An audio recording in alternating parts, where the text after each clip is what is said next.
In one of my recent videos, I talked a little bit about addiction, specifically love addiction. I have a different perspective on what this is, where it comes from, and how to heal this. Watch this video.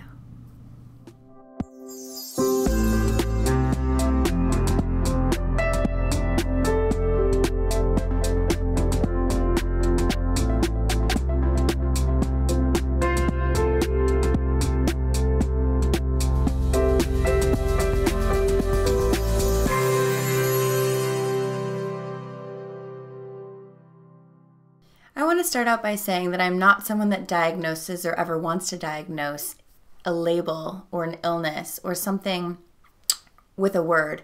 I feel as though a lot of the things going on with us are multidimensional. It's not just a simple cure. It's not just a simple label. It's not just a simple medication. I feel as though we can truly look at our entire selves, our mind, body, soul, and start to understand what's off. What needs to be healed, not what needs to be fixed or changed, but what needs to be healed.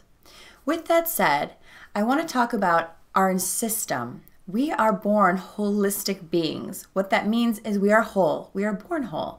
And we have whatever that looks like. You may have physical ailments that you're born with, but you are still whole. So what happens in the suffering and struggle that comes from us is when we feel like we're not. When we believe or start to see that we have disadvantages or advantages, or we see that something is different and we think it should be different than it is.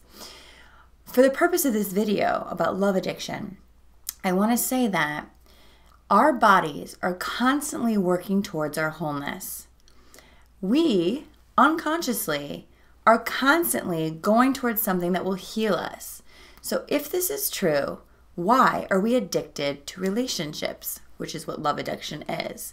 Why are we addicted to that? What is it we think, unconsciously, we are getting that we need? What is it we think we are getting that will help us heal? First, let's look at what is the root of love addiction. What is it? Well, I can tell you what it looks like. The symptoms of a love addiction are someone who constantly falls in love. Everyone's your soulmate. Every single relationship goes quick and fast into that place of, we're going to get married. You're the one. It's almost this fantasy of, I need you to rescue me like Cinderella so that I can feel worthy, so that I can get my needs met, so that I can feel enough, so that I can finally get that unconditional fantasy love that I never got. See, even though we are adults, we still have an inner child. If that inner child didn't get what it needed to develop properly or fully, it will still be in there having childlike needs in an adult body.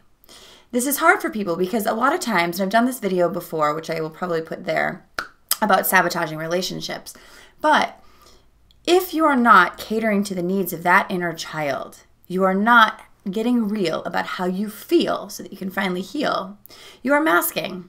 You are band-aiding with a love addiction. You're band-aiding with something else. Most people that have inner child needs are going towards the love that they never got to experience as themselves. They are projecting and seeing, I want that feeling so I can feel that feeling. I never got the validation or confirmation that I'm lovable. So there's a wound that's constantly needing to be filled with some form of love. What's interesting is none of these loves will ever heal us until we find our own true self-love. This is why the soul is not dependent. The soul is whole. The soul thinks it's dependent until it gets its needs, childlike needs, met. So what that means is I will continually have to depend on others outside of me if I'm addicted to this. An addiction is a codependency. It means I'm not fully dependent on myself yet. This is interesting because codependency comes from believing that I need something else to make me whole, that I need something else in order to survive.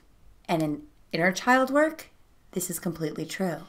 Yourself, when you're a child, never got that mirroring, never got the experience, the consistent experience of reflecting your truth self as love. There are many, many reasons for this, and we don't put blame anywhere because people go through things. People don't know what they're doing. Things happen in life and emotions, whatever. This is not a blame game. But what this is a truth. The truth is if you're not mirrored and constantly seeing that, oh, I am love, I am validated, what I feel is real, what I think is real, what I perceive is real. If you're not getting this experience, you're never getting to embody yourself, your self-love. You're not realizing that I am love because I'm not seeing the reflection of that. What happens when we don't embody that is we're constantly looking for that person to mirror us. Many of you probably date people, if you're watching this video and you go through this, who remind you of yourself. Or there's something in them that's like, oh, that's my soulmate. We're so much alike. What you're looking for is you. What you're looking for is a confirmation of you, the beautiful parts of you. What happens in relationships is everyone's human. It's not going to be heaven at all times. And when that happens, it triggers your insecurity. It triggers your abandonment. It triggers your need to leave. What's really happening is an uncertain sense of self, true self. Many, many, many people grow up with a flawed sense of their own identity. Unless we know that we are love, unless we realize our truth by self-seeking, by self-awareness, by self-realization, by self-care, unless we implement this consciously, we are constantly looking for someone to confirm it to us. And what's funny is, as much as someone confirms it to us, it will never stick until we embody that understanding. This is a self-love deficit. How you change this love addiction is by finding it within yourself. Checking in with your feelings. Get real about how you feel so that you can heal. What am I feeling? Why don't I feel lovable? What triggers my unworthiness? What triggers this emptiness? What triggers this fear that I can't survive? Because if you can't feel yourself or know yourself, you're constantly uncertain. That's anxiety. So what is it that triggers me? What is it about this partner that makes me feel better? How do I take that projection and embody it as my own? What things about this person do I love? That's a part of me I haven't owned yet. That's why I'm still projecting. People with love addictions project all day long. They put things out there so that they can think that they're getting it. But what's so funny, because you think you need something outside of yourself, it's a codependency. But what's so funny is once you see that and you realize I'm able to feel this about that person, you can take it and say, can I feel it about me? You can. There's going to be something inside of you that says I don't deserve it, or it feels weird and uncertain. How do I know I can own that since I never got that in the beginning?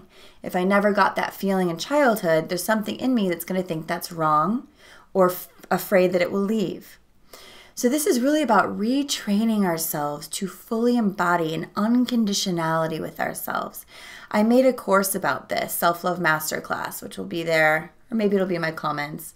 Soul Lab as well. My courses are really about embodying your true sense of self. Because unless we have a true sense of self, we are looking externally for someone to confirm it. We are looking externally for it to be validated, that we are good and we can finally own our true self. This is the root cause of many, many issues. I see people all day long that have many things going on, but really what they want is to be able to own their truth. This is me. It's not dependent on anything out there or anyone out there. It's not these brain chemicals that come into me because I feel like I'm finally getting saved from that love. It's this consistent feeling and knowing of who you are because you finally embodied it and you live in alignment with it, and there's no question about it.